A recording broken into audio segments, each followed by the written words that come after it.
speaking 5 years back at this beautiful event in Italy. And I heard people gossiping about this secret tasting of in one of the suites. This is supposed to be the most exclusive champagne in the world, and as a champagne lover I am, I had to get into that tasting. So I managed in getting myself into that room.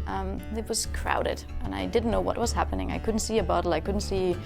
It was just a bunch of happy people with champagne glasses in their hands, as champagne's supposed to be. And I got this glass by somebody, put my nose in there, and the world just stopped. I said, whew. I felt like I was put into something. This is incredible. I never tasted a champagne like that. Stayed a long time to meet the owners, to my partners today in the business. Two crazy French people with a great idea, a great dream, and great capabilities of producing amazing champagne. The crazy dream was to produce their own favorite champagne.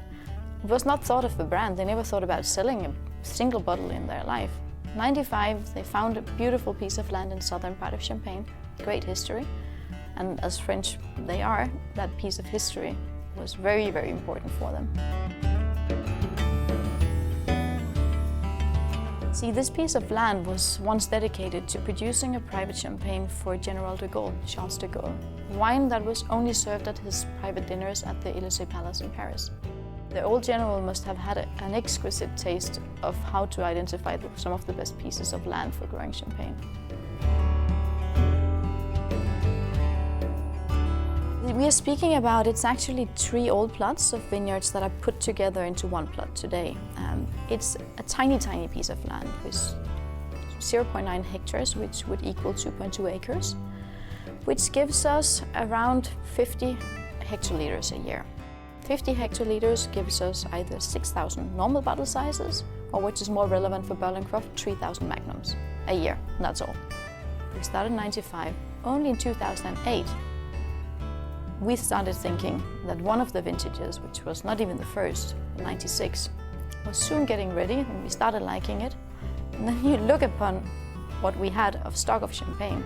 And even though they were 2 people back then, and then in 2008 I started as well, so we were 3. It's a lot of champagne for 3 people.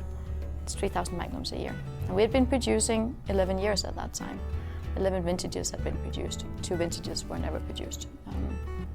And we decided to create a brand to see if we could share our passion for this champagne, this beautiful thing that brought us so much happiness, if we could share that with people around the world. Of course, a lot of the greatest champagnes in the world have German names. We have Krug, we have Dutz, I could mention a lot of them. A lot of the history about champagne is that some of these houses were started by German families that moved to France. So when we decided to create the brand of champagne called Boerl Kroff, the founding owners looked back into their histories to see if they had some German ancestors, some German history they could pull upon to create a name for the brand, and they had. So one of the founding partners had a grandfather that was called Kroff. The other one, the history is a little bit different because he was looking and he was just too French. There was nothing German in there. So he remembered that his great-grandfather had been captured during the First World War 9 times by the Germans, put in a camp in Berlin, and escaped 9 times. But when the war was over and he got back to southern France, he had spent so much time in Berlin that he spoke French with a Berlin accent. So when you try to pronounce Berlin in French, it becomes Boerl, because they cannot do the ending of Lin. So he was the Boerl. So that's where the Boerl comes from.